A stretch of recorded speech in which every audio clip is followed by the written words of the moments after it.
Good morning, everybody, and welcome back to History with Mr. E. I hope you had a good spring break. I spent most of mine sitting in my chair and playing guitar or watching movies or doing some cooking or even saying a lot apparently. The coronavirus isolation exile stuff is tough. So I hope that you guys are doing all right. Um,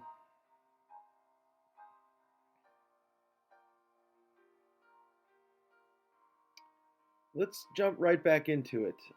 We're in the middle of World War One, and the Allies are finally making some headway. Uh, but by the fall of 1914, the Germans had taken Belgium and part of France and came within 15 miles of the city of Paris. If Paris falls, the war's over. England can't stand to the German troops without France, and if France falls, France is out, obviously. Uh, Trench warfare had gotten awful. Remember, there's a 650 mile long line of trenches dividing Europe in half, going from the English Channel all the way to Switzerland. And it was really just horrible and nasty. If you ever watched the movie Tolkien or Sergeant York or 1917, you can see a good example of what that trench warfare was like. Just artillery shells coming at you day and night. You live in a muddy gash in the ground. There is no pleasant way to think of it. It's wet, it's cold, it's awful, it's deadly. Disease is there also. It's just a terrible way to exist. The worst part, I think, of trench warfare, though, and part that actually affected my family, was poison gas. The Germans and the Allied side used poison gas. The best known was basically called mustard gas, and if I understand correctly, it was a mixture of Clorox and ammonia, bleach or chlorine gas and ammonia gas, and it just destroys your lungs. My great grandfather, who fought apparently for the French Foreign Legion because uh, his part of Eastern Europe didn't have a standing army that fought in the war, was gassed. And it led directly to his eventual passing because they moved to America after the war and he could only find work in the coal mines. He didn't last very long underground in the coal mines because he couldn't breathe, and they put him on a truck driving, shipments of coal around or onloading and offloading coal from place to place. But he eventually succumbed to pneumonia only a few years after coming to America, right in the smack in the middle of the Great Depression. So this poison gas was terrible. Uh, you could see a lot of imagery of people wearing gas masks. It got especially big during World War II, the gas mask stuff. There was a fortress city in France called Verdun, um, where the Germans and the French fought alongside with the English, and the Germans ended up retreating. At Somme, the Battle of the Somme, Somme, was the first place that the British used tanks. But these battles were horrendous, just terrifyingly costly in life, stretched out over weeks, if not months. It was a desperate and awful war. The Battle of Jutland happened in the North Sea. At the Battle of Jutland, the German fleet was finally crippled by the British. But by 1917, the British and the French and the other allies were losing the war.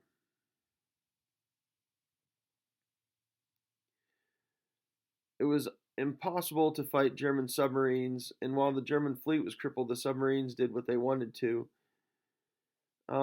Fortunately, the American Navy had fast destroyers that could fight subs and make convoys possible. You know, they needed a constant line of supply, a convoy of ships running from wherever was supplying, mostly America, to Europe to supply France and Great Britain and the other allies. And America had fast destroyers to defend them against those subs and make those supply convoys possible. They also planted a massive minefield in the North Sea. I would guess that there's still a mine or two floating around in waters that aren't often sailed upon. Mines were just massive bunches of ammunition with a bunch of triggers around it, and if a boat bumped into it, or if a submarine bumped into one, it was kablooey. Horrible, again, warfare. Could you imagine being in a submarine that gets sunk? Not only were you pretty much underwater, but now you're in a giant metal cigar of death floating to the bottom of the ocean, and you cannot be pulled up out of one of those. Because it would take another submarine to find that submarine, and once it fills with water, you're done anyhow. And then the further you get to the bottom of the ocean, the pressure crushes you. A horrible death. America's in the war now. They're led by John J. Pershing. His nickname was Black Jack. John J. Blackjack Pershing. In France, in Paris in 1917, America was sending 300,000 soldiers a month. And by the end of the war, we had 2 million stationed there. The American soldiers were affectionately called doughboys, because they were new and soft, and because we brought with us tons and tons of aid workers, females who weren't yet allowed to fight in this war, that made donuts, drove around in Red Cross trucks, and made donuts for the soldiers. They were easy to make, and the soldiers loved them. They said that even if they weren't the greatest quality, they were hot, fresh, and covered in sugar, and it's fried dough. What's better than fried dough to eat? So America was in the war with millions of soldiers, and it was going to be a tough final year and a half of war. I know that America wasn't in the war for that long. It only lasted from 14 to 19, or to 18 really, and America was only in it in 17 and 18. But we showed ourselves pretty well as decent soldiers. A lot of Americans also tried to join the Air Force in Great Britain, the Royal Air Force or the French Air Force. The planes at first were only used for scouting. A lot of the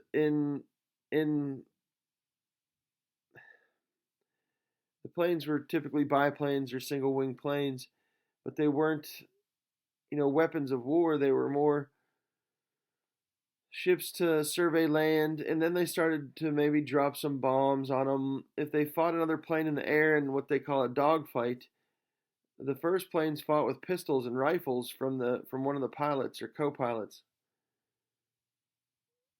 Then they started to mount guns, machine guns onto the planes. But then how do you fire a machine gun from a plane without hitting the propeller? So machine guns had to be synced to shoot their bullets through the spinning of the propeller, which I think is a pretty cool little piece of engineering. Uh, to be a pilot and have, if you had 5 kills in dogfights, you were called an ace. There were 22 American aces. The best of the American aces was Eddie Rickenbacker, who took down several balloons and 20 planes. I think the balloons would have probably been pretty easy to take down. You just, wait till one floats up in the air and moves slowly across the sky, and you take your super fast airplane and shoot the living daylights out of it. The Germans also had an ace, possibly the greatest flying ace in the history of flying aces, and his name was Baron Manfred von Richthofen, also known as the Red Baron. And he ended up dying during the war, but after multiple kills in his plane, far more than even Eddie Rickenbacker. As the war wore on, in 1917, the Germans put forth an offensive. Italy joined the Allies.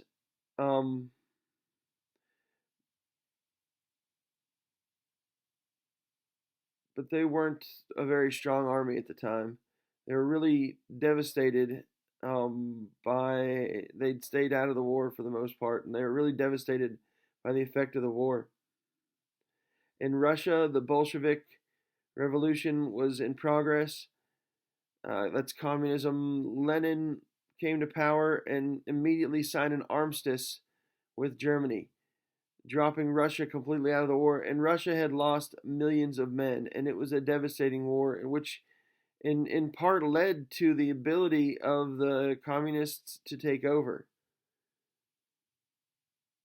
But Russia was withdrawing from fighting, and they signed a treaty called the Treaty of Brest-Litovsk, Brest-Litovsk, Brest-Litovsk, that got them out of the war and allowed Germany to withdraw all their troops and make a massive effort to go across Europe and head toward Paris.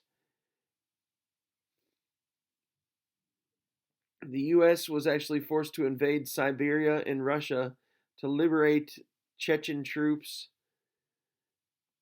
And the US also had to invade Archangel. I don't know how the correct pronunciation is, but it's Archangel, to protect their supply lines. So things not only were done with Russia and Germany, allowing Germany to make a massive offensive, that we were having to fight with Russia a little bit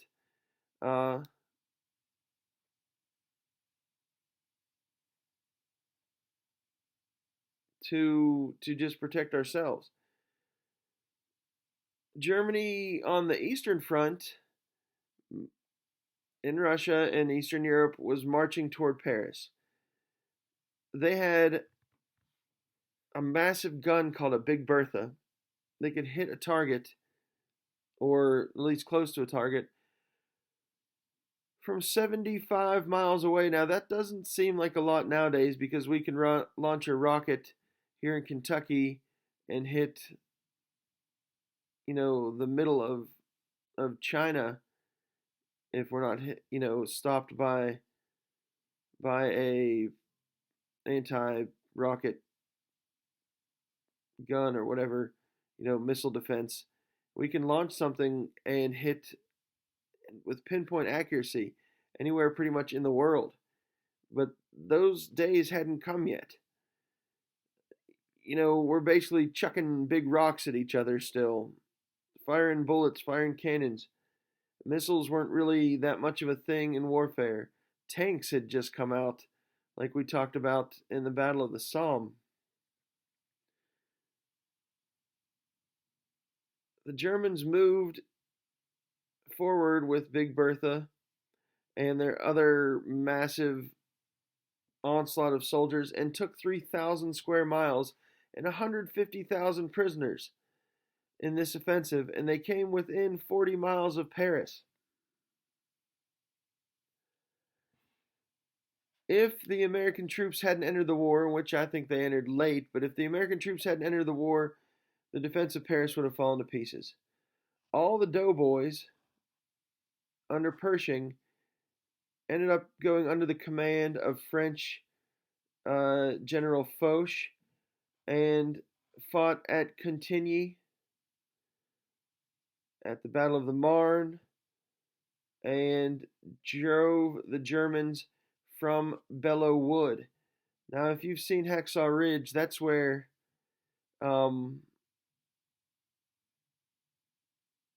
I can't remember the guy's name, but that's where the main character, his father, fought at Belleau Wood. At Belleau Wood is where the German offensive was stopped. If the German offensive obviously hadn't stopped, they would have marched on Paris. But the German offensive was stopped at Belleau Wood, and the Allies launched a counteroffensive to push the Germans back from the Marne and to attack the trenches, which they called the Hindenburg Line, at a place called Saint-Mihiel. This is the Meuse-Argonne campaign.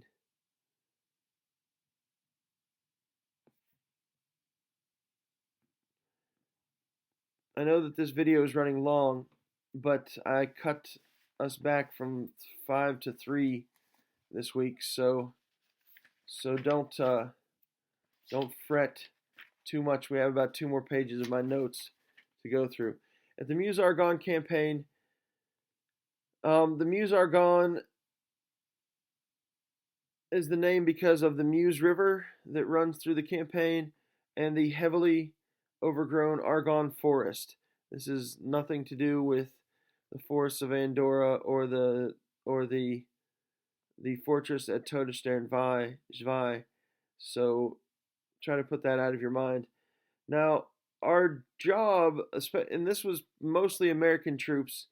This took off in late September 26th of 1918, and our job was to try to push the Germans out back toward the east of Europe and to take a railroad center at Sedan, which is about 30 miles out. And we entrenched with barbed wire and machine gun, or the land was entrenched with barbed wire and machine guns. You know, a machine gun was terrible at that time in the war, especially if you had a good position on a hill or whatever, and you could just fire down and kill men easily while they are trying to, get toward that line. The Hindenburg line was basically immovable in the war. Over 1 million Americans fought in the Meuse-Argonne campaign, and 100,000 ended up as casualties. This is the campaign that you see in the movie Sergeant York, which most of you have watched. If you haven't, I recommend it. In one short amount of time, he ended up having to kill 20 German soldiers in a defensive position and capture 132 more, for which he won several medals, including the Medal of Honor, and they made a really, really great, fun movie about it. The Meuse-Argonne campaign lasted for 47 days of vicious fighting. They made 23 miles of advances, the Americans did, and they used more ammo in that than the Union used in the entirety of the Civil War. Before they got to Sedan, Germany signed an armistice and ended the war. So they felt the pressure, the Germans did, and put an end to the war. Wilson was president, Woodrow Wilson was president, and he put forth a 14-point peace program. The first 5 points were international relations. Points 6 through 13 were talking about Russian territory in Eastern Europe because the Russians wanted to basically just take Eastern Europe like they actually ended up doing at the end of World War II. And the 14th point was to start a League of Nations. This was Wilson's great accomplishment. This is what he was trying for, harder than anything. And it saw, and the end of this war saw a collapse of the Central Powers, which included Austro-Hungary, basically, and Germany. There was a revolution in Germany, a mutiny in the German Navy, and things were getting ugly. Basically, Western Europe forced an armistice, or the Allies forced an armistice on Germany. And there were 6 points of this armistice. Germany evacuates all of their occupied territory, that's number 1, and all troops from the west of the Rhine River. Germany evacuates all occupied territory and all troops from the west of the Rhine River. Number 2, a 6-mile strip of land on the east bank of the Rhine River is called the neutral zone. Number 3, the Allies were allowed to occupy German territory. So these are some pretty stiff penalties. The Allies were allowed to occupy German territory, but the Germans had to remove all their occupied territories. Number 4, the Germans had to surrender nearly every warship that they had, even the warships in praise. Puns are the worst, especially if they don't make sense. And they had to surrender all military supplies. Germany was forced to renounce all treaties that she forced upon Russia and Romania. That's number 5. And number 6, Germany was to return all Allied prisoners. Those were the demands of the armistice, and the Allies gave Germany 72 hours to sign that armistice.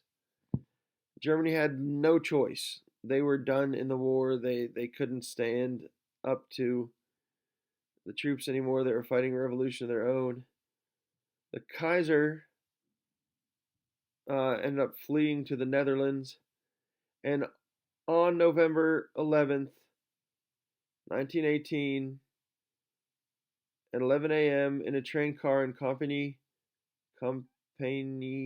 I can't pronounce the word, France, they signed the armistice. November 11th is considered, is called Armistice Day in Great Britain and France, Remembrance Day in Canada, and Veterans Day in the United States.